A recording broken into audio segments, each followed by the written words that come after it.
মার মার।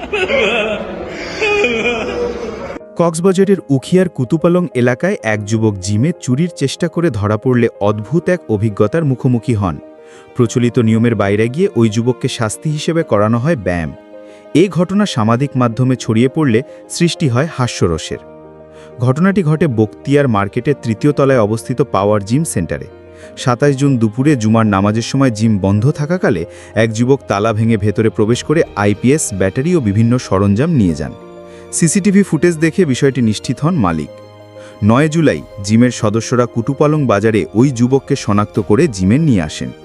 মালিকের অনুরোধে কোনো ধরনের সহিংসতা না করে তাকে ৪ মিনিট বিভিন্ন ব্যায়াম করানো হয়, যার মধ্যে ছিল স্কোয়াট, পুশ আপ সহ আরও কিছু শরীরচর্চা। তবে কিছু সময় পরেই ওই যুবক হঠাৎ ৩ তলা থেকে নিচে থাকা টিন শেডে লাফিয়ে পালিয়ে যান। কেউ তাকে আর ধরতে পারেননি।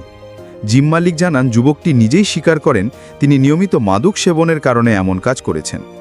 ভিডিওটি ভাইরাল হলে অনেকেই প্রশংসা করেন ব্যতিক্রমী এই পদক্ষেপের। আবার কেউ কেউ প্রশ্ন তোলেন, এভাবে নিজ উদ্যোগে কাউকে শাস্তি দেওয়া কতটা আইনসম্মত।